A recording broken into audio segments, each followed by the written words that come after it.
Okay, in this video, I'm going to be talking about mean reversion. Okay, this is a particular trading style that I have used in the past with my swing trading strategy and really my small cap scalping strategy. So starting off this video, we're going to take a look at Investopedia and we're going to start there, find like the basic definition. And then I'm going to come over into this chart and I'm going to kind of explain it with this to kind of simplify everything. And if you're a beginner, Investopedia.com is your best friend, I'm telling you. Basically, every single trading terminology that you can think of, you can find it on Investopedia.com. Okay? Everything is over there that you need. So it's your best friend if you're a beginner trader. So let's go over there first. What is mean reversion and how do investors use it? So what is mean reversion? Mean reversion, or reversion to the mean, is a theory used in finance that suggests that asset price volatility, historical returns, eventually will revert to the long run mean or average level of the entire data set. This mean level can appear in several contexts such as economic growth, volatility of stock, yada, yada, yada, yada, yada. Okay. Now I know some of you are thinking, what does that mean? What does all that complicated crap mean? All right, so we're going to bring it over to my charts, kind of simplify everything because that's what we do. So I want you to kind of think of it like this. I want you to imagine for a second that I'm holding a rubber band. I got a rubber band. It's stretching, it's stretching, it's stretching, it's stretching. What's it going to do? What's it likely going to do? It's gonna snap back.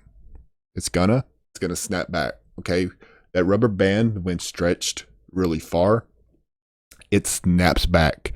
And your job when trading mean reversion, the way that I do, because you need to keep this in mind as well. There's different ways of trading mean reversion. There's not like one set in stone way to do it. Okay, some mean reversion traders they're investors. They use fundamentals and all types of crap, and they're long-term investors. There's ways to trade or to do mean reversion that way. A lot of traders that use mean reversion also, they use moving averages. So like when price gets too stretched away from a moving average, that's how they use mean reversion. It's just when it gets too far away from moving averages. I don't do either of those, and I'm just show you in this video specifically how I use mean reversion, the way that I do it. Okay, so I don't care about company fundamentals. I'm not worried about it. I'm playing price. I'm playing the price action that is in front of me. My job is to capitalize on overreactions in price. Again, we're going to take, I just got a random chart of SI here. See how it was making its way up, making its way up, making its way up, making its way up, making its way up, and boom, it just completely shits itself, right? This is what I call an overreaction. Again, there's going to be people watching this maybe that are obsessing over the company. Like, well, doesn't that worry you about the company? What's the fundamentals like? I do not care. I do not give a solitary shit what the company does or anything. Okay, I'm capitalizing on inefficiencies in price. I'm capitalizing on panics, overreactions.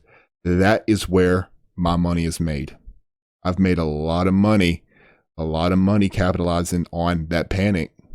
Okay, that's where I've made the bulk of my money. And that's what I want you to think of it like. I want you to think of this like a rubber band. See how that rubber band got stretched? Follow my cursor real quick. See how it got stretched,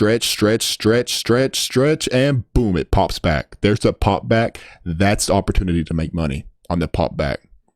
Okay, it got stretched too far, because typically when price sells off, it doesn't just sell off and dwindle down into nothing. Are there cases out there? Yes, I'm sure. But the vast majority of the time, does price just sell off and down into nothing with no pullback, nothing? No, it wants to pop, it wants to breathe, it wants to whip back. Okay? Because you got shorts that are going to cover, you got other dip buy players getting into the play. It's going to pop more times than not. But Mike, what about the time it doesn't pop back? What about if it doesn't pop back? Well, that's where you keep a stop loss. That's where you have good risk management. Okay? That's important as well, because sometimes, guess what? Sometimes that rubber band gonna break. Sometimes it gonna break, and that's where that stop comes into play, so you don't blow up and lose all your shit. Okay? And so yeah, we're capitalizing. Our job when trading mean reversion with this style is capitalizing on huge panics. Okay, so you want to keep your focus on stocks, pairs, whatever you're trading that have a lot of strengths towards them originally. You want to see it making consistent highs. You want to see it taking out old highs, have a lot of strength towards it. And then what you want to see out of nowhere is you want to see a big flush. Okay, you want to see a big flush to the downside, what we would call a panic, an overreaction. Okay, and when you have a big panic like that, typically price is going to want to bounce back. I'm not looking for price to bounce all the way back up to these highs. That is not what I'm looking for at all. I'm just looking for that little retracement that I can, I'm just looking for a little piece to take out of it. That's it. Okay, because your job as a trader, your job at the end of the day is to capitalize on inefficiencies in price. That's your job. If markets were efficient, I wouldn't make any money. The only reason I make money is because there's inefficiencies in price that I'm able to capitalize on. And how are those inefficiencies in price created? They're created through fear and greed. See this right here? This big leg lower? That is nothing but fear. That's all that is. It tells me there's a lot of fear. There's a lot of panic in there. And when there's panic, there's opportunity.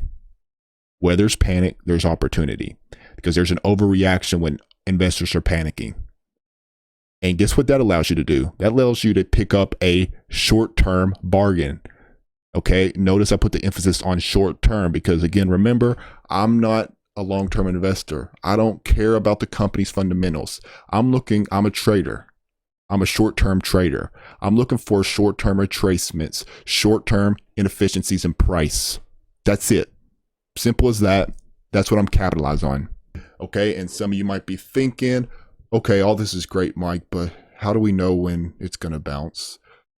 Well, that's kind of off topic with mean reversion, but what do you think you use? What do you think you use? If you watched my videos in the past, you use your technical analysis. I mean, back when I was using my 52-week high swing trading strategy, all I did was I just used basic support and resistance for that. I kept it really simple.